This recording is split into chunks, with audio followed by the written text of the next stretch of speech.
नमस्कार। बिना किसी भूमिका के आपको बता रहे हैं कि ये गेम समझिए है, और गेम समझिए में आपने देख लिया होगा कि आज हम किस विषय पर बात करने वाले हैं।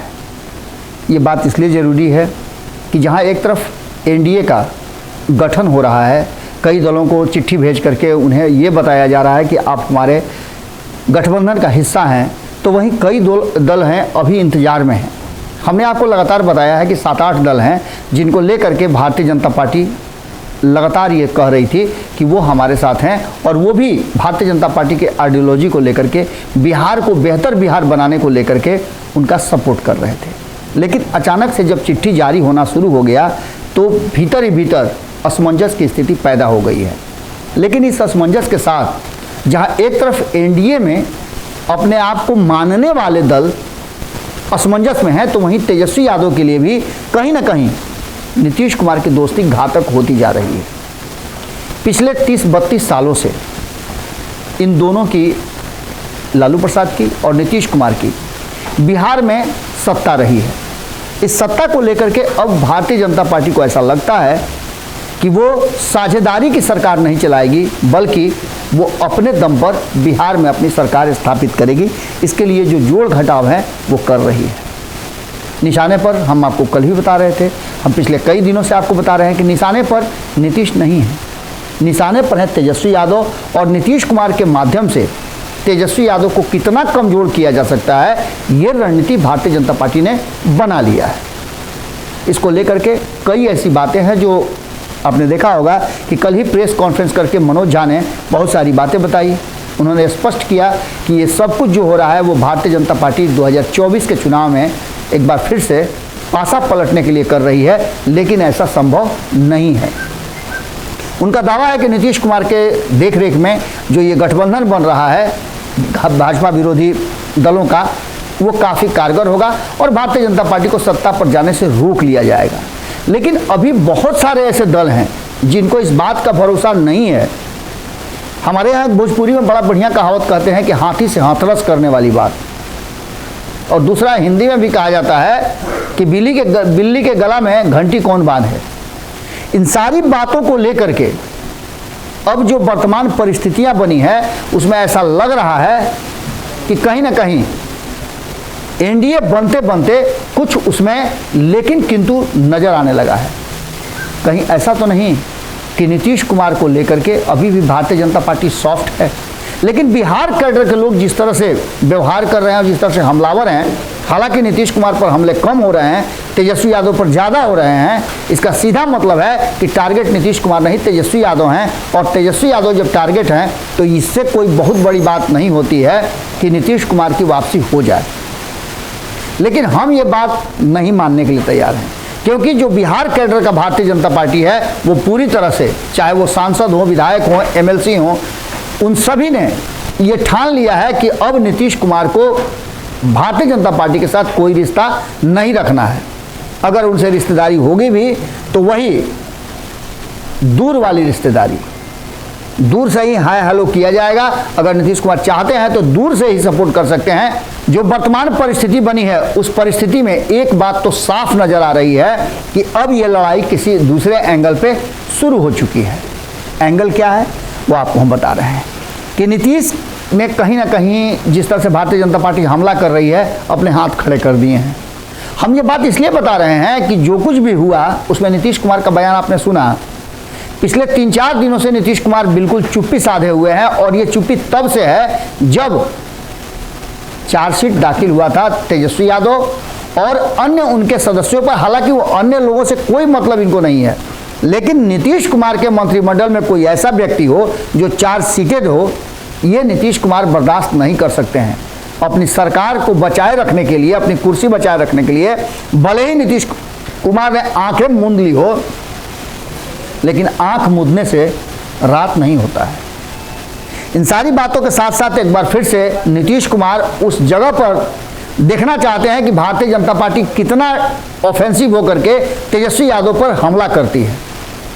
हालांकि इससे बड़ी नीतीश कुमार भी नहीं है, लेकिन जिस तरह से निशाना है तेजस्वी यादव, और तेजस्वी यादव के साथ साथ उनके माता पिता के 15 साल के शासन को जंगल राज के रूप में एक बार फिर से बताया जाने लगा है, ये कहा जाने लगा है कि जो 13 तारीख को लाठीचार्ज हुआ उसमें नीतीश कुमार से ज़्यादा दोषी तेजस्वी यादव हैं, क्योंकि तेजस्वी यादव ने लोगों को और ख़ास करके अपनी धमक का इस्तेमाल किया है और इसको लेकर के जो उन्होंने भड़काऊ भाषण दिया, कहा है कि हम बदला ले लिए हैं, ये साफ दर्शाता है कि तेजस्वी यादव ने कहीं ना कहीं मजबूर किया है। इन सारी बातों के साथ साथ अब उनके वोट बैंक पर भी प्रहार किया जा रहा है और ये समझाने की कोशिश की जा रही है कि तेजस्वी यादव के साथ रह करके आप सिर्फ यादव और मुसलमान बन के रह जाएंगे, नागरिक बन के कभी नहीं रहेंगे। अंतिम पायदान पर खड़े मुसलमान और यादवों को भारतीय जनता पार्टी झंझोड़ रही है कि आपको इन 32 सालों के शासन में लालू और नीतीश ने क्या दिया। इस सारी परिस्थितियों को देख करके आपको अंदाजा लग गया होगा कि सुनील सिंह वर्सेस अशोक चौधरी वाला मैटर भले ही शांत हो गया हो, भले ही नीतीश कुमार ने बुला करके डांट डपट कर दिया हो जिसको नकारा जा रहा हो, लेकिन एक बात तो तय मान के चलिए कि ये एपिसोड कहीं ना कहीं इस बात की तरफ इशारा कर रहा है कि ये पूरा का पूरा मामला कहीं ना कहीं प्रायोजित सुनियोजित है। एक बार फिर से उस जगह पर आकर के खड़ा हो गए हैं जहां ऐसा लगता है कि तेजस्वी यादव फिर से बैकफुट पर हैं। लेकिन इन सारी बातों को लेकर के हम तेजस्वी यादव और नीतीश कुमार के साथ आने को लेकर के जो चर्चाएं कर रहे हैं कितना घातक हो गया है, उससे भी बड़ी चर्चा एक है कि आखिर उपेंद्र कुशवाहा का क्या होगा। जीतन राम मांझी का तो हो गया, चिराग पासवान का तो हो गया, जो सबसे ज़्यादा मुश्किल लग रहा था चिराग पासवान वाला, वो मैटर भारतीय जनता पार्टी ने सुलझा लिया। अब इसमें चाचा भतीजा की जोड़ी में भले ही चाचा को बुरा लग जाए, लेकिन भतीजे को प्रश्रय देकर के उसके पीछे के बहुत सारे कारण हैं। हालांकि अपने आप को प्रूफ करने के लिए उपेंद्र कुशवाहा भी कम नहीं है। उन्होंने लगातार बिहार की यात्रा की है और ये दर्शाने का कोशिश किया है कि कुशवाहा वोटरों को अपने तरफ लेकर के आ गए हैं। आज भी कुशवाहा वोटर उपेंद्र कुशवाहा के साथ हैं, आंशिक रूप से इधर उधर बिखर सकते हैं। सम्राट चौधरी लगातार अपने वोटरों को अपनी तरफ करने की कोशिश कर रहे हैं, तो कहीं ऐसा तो नहीं कि भारतीय जनता पार्टी ने यह मान लिया है कि नीतीश और उपेंद्र कुशवाहा दोनों ही उसके लिए फ्रूटफुल नहीं होंगे। सम्राट चौधरी उन वोट बैंक को अपने तरफ ले आएंगे जो उपेंद्र कुशवाहा के नहीं आने के बाद भी पूरा हो जाएगा। ये सारी बातों का मंथन करने के बाद अब तक उपेंद्र कुशवाहा को 18 तारीख की मीटिंग में बुलाया नहीं जाना। हमने कोशिश किया इस बात की जानकारी लेने की, लेकिन कोई भी इस विषय पर कुछ बोलने के लिए तैयार नहीं है। आरएलजेडी जो नई पार्टी बनी है और बार बार भारतीय जनता पार्टी ये कह रही थी कि वो हमारे घटक दल हैं, अब तक उनको बुलावा नहीं गया है। यहाँ तक कि आप याद कीजिए कि जो विरोध प्रदर्शन हुआ था और भाजपा ने विधानसभा मार्च किया था, उस मार्च में भारतीय जन परिवार पार्टी के पूरी टीम उसमें शामिल थी। यहाँ तक कि उसके अध्यक्ष, राष्ट्रीय अध्यक्ष पृथ्वी माली भी शामिल थे, जिनको पुलिस की लाठी खानी पड़ी है और उनके हाथ में चोट लगी है। हमारे यहाँ कल वो आए हुए थे और आकर के उन्होंने जो इंटरव्यू दिया वो भी आपने सुना होगा। तो वहीं इस पूरी घटना में कहीं ना कहीं आम जनता पार्टी राष्ट्रीय के जो राष्ट्रीय अध्यक्ष हैं विद्यापति चंद्रवंशी, उन्होंने भी एक बयान जारी करते हुए ये बात कहा था कि वो एनडीए और जिस तरह से भारतीय जनता पार्टी के साथ दुर्व्यवहार हुआ वो सरासर गलत है। अधिकार मांगने वालों को अगर लाठी से मारा जाएगा, सरकार की नाकामियों को उजागर करने वाले को लाठी से मारा जाएगा, तो ये लोकतंत्र नहीं है बल्कि ये काला तंत्र है। इन सारी बातों के साथ साथ अब जो सबसे बड़ी बात है कि उपेंद्र कुशवाहा के साथ कई दौर की बैठक हुई, यहाँ तक कि चिराग पासवान के साथ कोई बैठक नहीं हुई।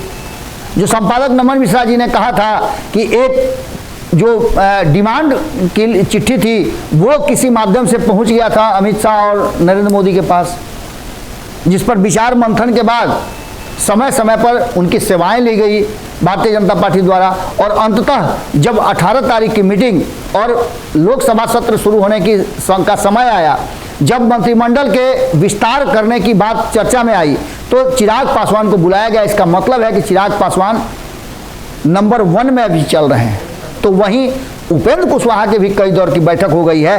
हमें इस बात का इल्म है कि जिस तरह से उपेंद्र कुशवाहा को भारतीय जनता पार्टी ने स्पेस दिया है, उनके लिए ये जरूरी है कि भारतीय जनता पार्टी उनके स्तर तक आए। और ऐसा लगता है कि चिराग पासवान का मामला चूंकि गंभीर मामला था, उसे देखना चाहती थी पहले पटल पर रख करके, आजमा करके कि इसका रिएक्शन क्या होता है, पशुपति कुमार पारस क्या कहते हैं। वो रिएक्शन देखने के लिए पहले उनको बुलाया गया और उसके बाद पशुपति कुमार पारस को भी चिट्ठी जारी की गई।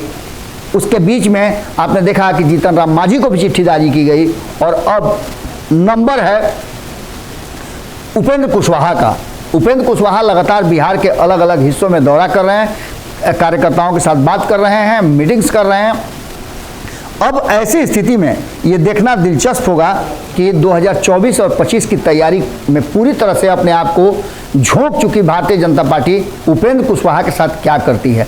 उपेंद्र कुशवाहा कहीं ऐसा तो नहीं कि भारतीय जनता पार्टी के चक्रव्यूह में एक बार फिर से फंस गए हैं और 2017 वाली स्थिति पैदा हो गई है, जिसमें भले ही चिराग पासवान और जीतन राम मांझी उस गठबंधन का हिस्सा हों जो भारतीय जनता पार्टी एनडीए के नाम से मजबूत कर रही है, अब तक उनके नाम से या उपेंद्र कुशवाहा को नहीं बुलाया जाना संशय पैदा करता है। लेकिन जो हमारे सूत्र बता रहे हैं कि देर सवेर उपेंद्र कुशवाहा भी उस बैठक का हिस्सा होंगे और उनके साथ भी भारतीय जनता पार्टी एनडीए के घटक दल के रूप में अपनी उपस्थिति दर्ज कराएगी और सहमति देगी।